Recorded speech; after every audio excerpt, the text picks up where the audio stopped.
Good evening. You're watching the main news on HKIBC. I'm Wynna Wong. Here are some of tonight's top stories. Health authorities play down fears of an Omicron outbreak after subvariants continue to spread. Rescuers recovered 12 bodies believed to be crew members of a sunken vessel. And a gunman goes on a rampage in a Denmark shopping mall, leaving 3 dead and 4 injured.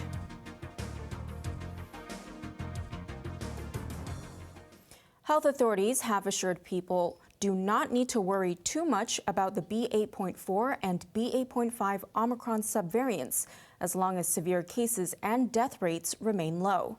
This comes as the city added just over 1,800 COVID cases today. Hong Kong's daily COVID caseload remained below 2,000 today to stand at 1,841. Of this number, 196 were imported. The spread of the highly infectious B.8.4 and B.8.5 Omicron subvariants continued to be a point of focus in today's press briefing, with experts warning the 2 subvariants may soon become dominant in the community. The Center for Health Protection assured things are under control, at least for now. We understand from the overseas experience that suspected BA4 or 5, BA.5 may be more infectious and more transmissible than other Omicron variants. Of course, we would like to control the spread as much as possible, but because of the highly infectious nature of this variant, it may not be possible.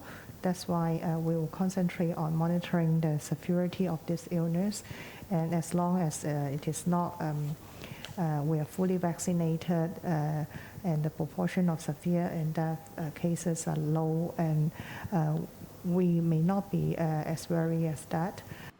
The 11 more patients confirmed with the subvariants today included students from the Ma Tau Chung Government Primary School in To Kwa Wan, residents of Yu On House in Shao Kei Wan, and a patron of the Hot Pot Foodie restaurants in Kwun Tong. The primary school has been asked to suspend face-to-face classes. Wynna Wong, HKIBC. The bodies of 12 people believed to be crew members of a stricken vessel were recovered today. But a 4th man was rescued alive 3 days after the ship sank in waters southwest of Hong Kong. Kelly Pang reports.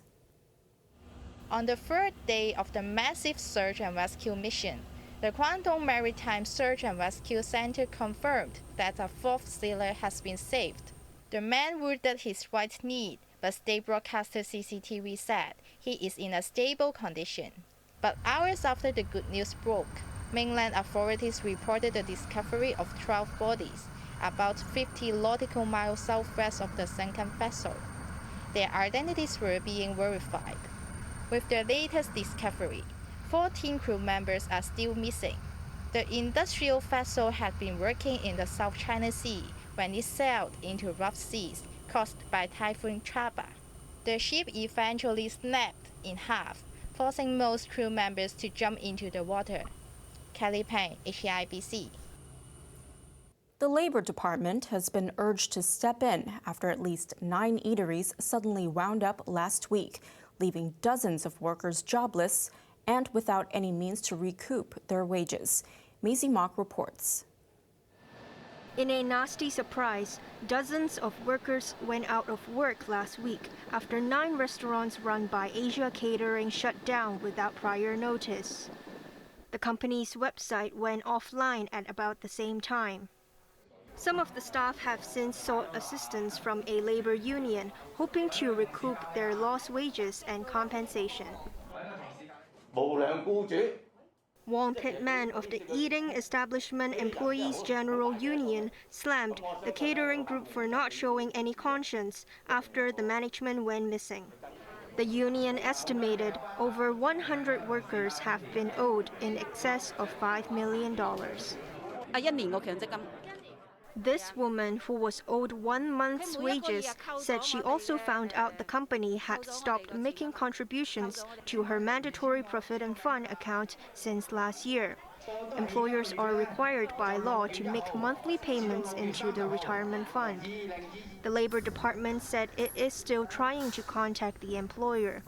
It has now issued a 7-day ultimatum to Asia Catering to resolve the dispute, or else prosecution will be launched. Maisie Mock, HKIBC. A man who allegedly murdered his former girlfriend in a hotel room last week will remain in custody until at least October. Alex Lowe was driven to the Kowloon City Magistrates Courts for a murder charge this morning. The 28-year-old did not have to enter a plea, and the magistrate adjourned the case for 15 weeks. Lowe was arrested after he allegedly killed Aqua Chow, whose body was found in a room at the Ritz-Carlton Hotel last Thursday. The tragedy supposedly occurred just hours before Chow was supposed to fly to the United States. The 23-year-old was last seen leaving her Sham Shui Po residence with a man who is believed to be Lowe. Overseas now, at least 3 people were shot dead and 4 others were critically injured at a shopping mall in the Danish capital of Copenhagen. Sarah Wong reports. The sirens of security vehicles wailed in Copenhagen, which only hosted the Tour de France last week. A sense of fear has now filled the usually peaceful capital after a gunman opened fire with a rifle inside one of Denmark's biggest shopping malls near the airport. 2 local teenagers, both 17, as well as a Russian national, were killed. Several others, including 2 Swedish nationals, were critically injured. The victims were allegedly random targets of the 22-year-old assailant, a Danish man who was charged with manslaughter. Police have ruled out terrorism and revealed that a suspect had a history of mental illness. While officers are looking for potential accomplices, the suspect was believed to have acted alone. The rampage also took place just hours before British singer Harry Styles was set to take the stage nearby. My oldest daughter, who's 18, she's barely holding it together. My other daughter, she got in the stampede that started when the perpetrator was firing shots everywhere. Apparently, she got cut in several places as well from people and falling off the chairs. We ran up the roof and were stuck there for a while, and then people were panicking all over the place and people crying. The English pop star cancelled a sold-out concert and joined the Danish royal family in offering their condolences to those who lost their loved ones. Prime Minister Mette Frederiksen condemned the cruel attack and called on compatriots to stay strong together. Sarah Wong, HKIBC. Russia has achieved a major milestone in its military offensive in Ukraine as it took control of the entire Luhansk region. Russian forces have seized Lysychansk, the last Ukrainian stronghold in the area held by pro-Russia rebels. That took Moscow one step closer to its goal of completely liberating the eastern Donbas region, more than 3 months since it invaded Ukraine. The Ukrainian military confirmed the loss of the strategic city, conceding they were simply outgunned. The invaders, meanwhile, closed in on Slavyansk in neighboring Donetsk, where heavy shelling killed at least 6 people.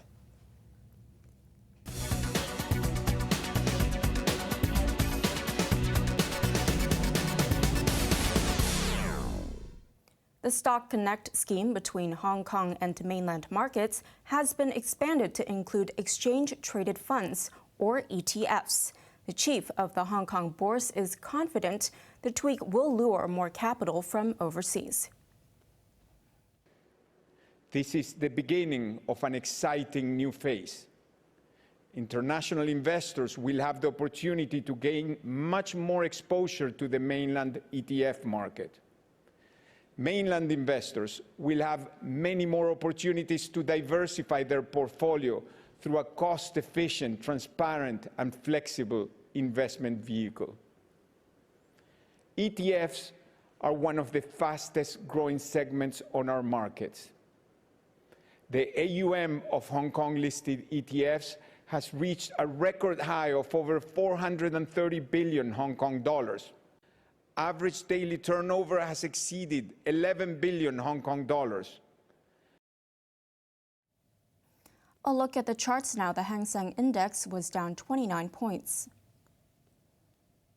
Top 10 active stocks, the Tencent was down $7.40, Meituan up $7, Alibaba up $1.30. AIA was up 20 cents, Wuxi Bio was up $5.75. In foreign exchange rates, it's 8.20 to the euro and 9.54 to the British pound.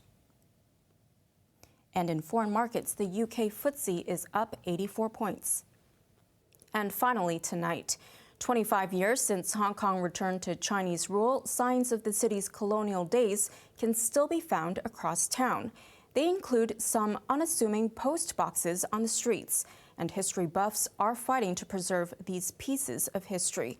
Isaac Lee talked to one of them. As communication becomes instantaneous with the help of technology, many argue the postal service is fast becoming obsolete. The next question would then be, how long will post boxes remain on the street corners? While there are still over 1,000 of these fixtures across Hong Kong, only 58 are inherited from colonial times.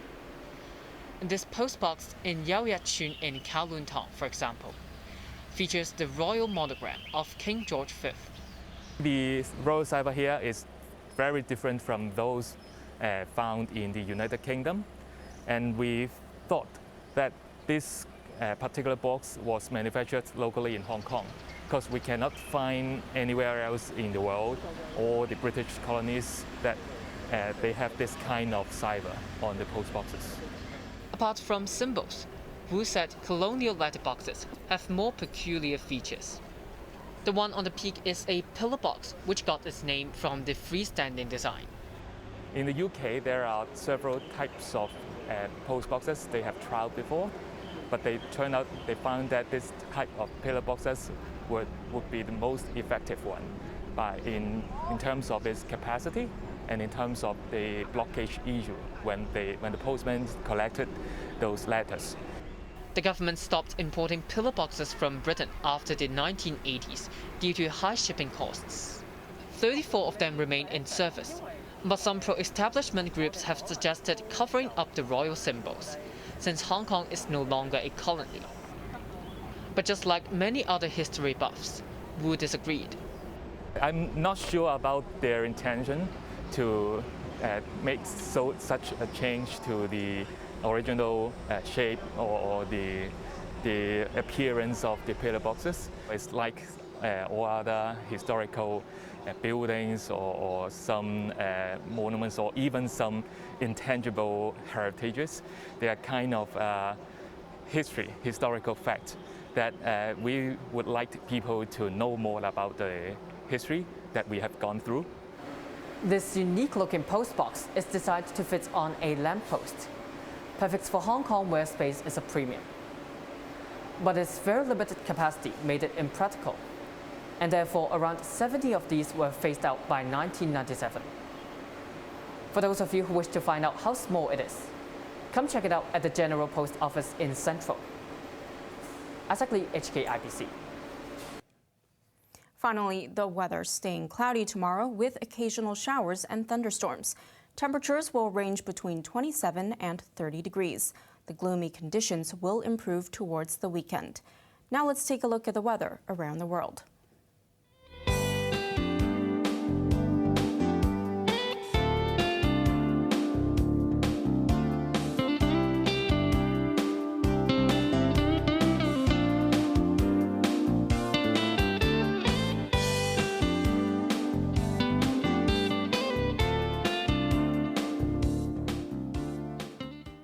And that's our main news for Monday night. Join us for more at 11. I'm Wynna Wong. Thanks for watching. Good night.